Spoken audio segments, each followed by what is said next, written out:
A bittersweet victory for Australian parents Lindy Chamberlain Creighton and Michael Chamberlain. 32 years ago, during a camping trip in the outback, their 9-week-old baby daughter, Azaria, was snatched and killed by a wild dog-like animal known as a dingo. Decades and murder convictions later, a coroner finally reaches that conclusion, clearing the baby's parents of all wrongdoing. Azaria Chamberlain died at Uluru, then known as Ayers Rock, on the 17th of August 1980. The cause of her death was as the result of being attacked and taken by a dingo.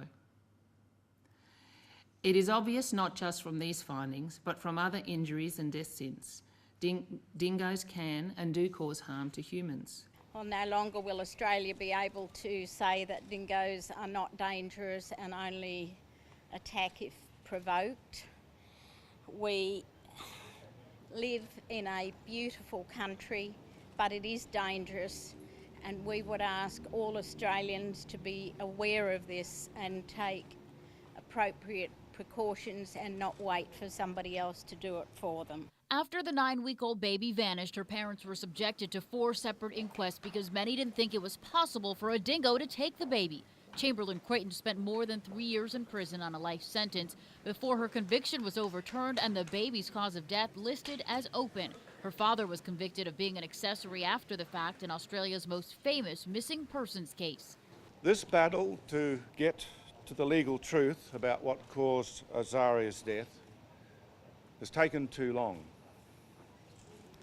However, I'm here to tell you that you can get justice even when you think that all is lost. In 1988, Hollywood turned the case into a film called A Cry in the Dark starring Meryl Streep. She earned an Oscar nomination for her portrayal of Lindy Chamberlain Creighton. No, please, God help me. The baby! My baby! The couple has since divorced, but they have continued to fight to clear their names and close this case. Truth must be on your side. I cannot emphasize strongly enough how sacred human life is and must be protected at all costs. And I cannot express strongly enough how important it is to pursue a just cause, even when it seems to be a mission impossible.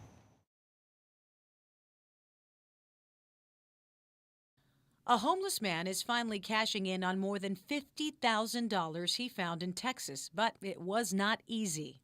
It was buried in the ground in Fisherman's Park, and part of the bag was sticking up from out of the ground. Police say homeless man Timothy Yost was in a park near San Antonio back in January when he found a bag full of wet money on the banks of a river. I'd say it's between $50,000 and $100,000. Yost then taking the bag to a bank attempting to exchange the wet money for dry money. But he was cut short, the bank putting in their 2 cents and calling police.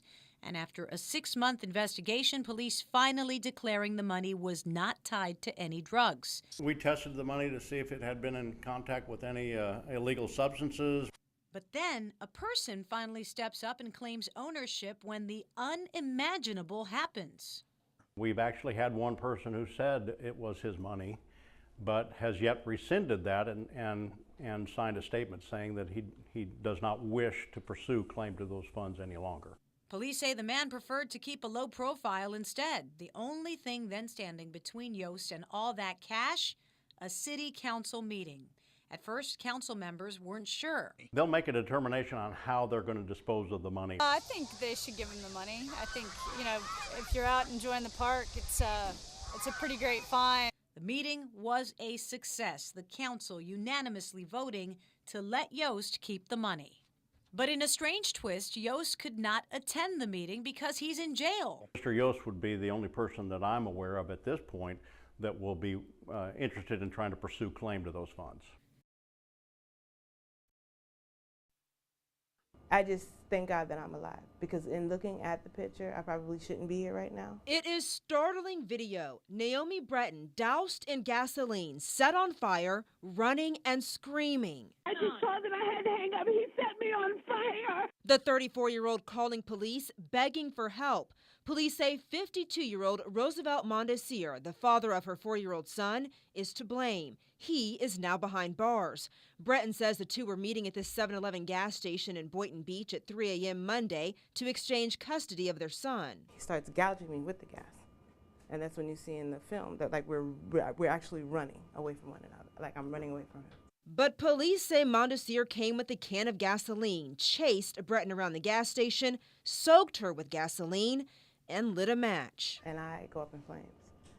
And that's when I start screaming, and the only thing I saw to do was take off my clothes. Her frantic call to 911. I just told him I had to hang up. He set me on fire.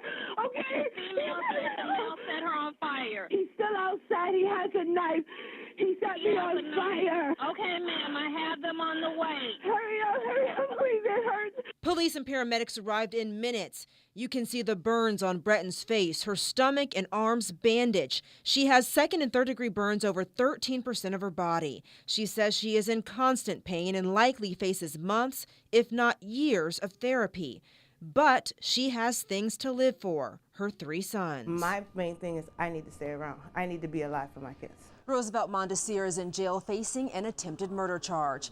In the Plex this morning, Adriana Hopkins, Today in Florida.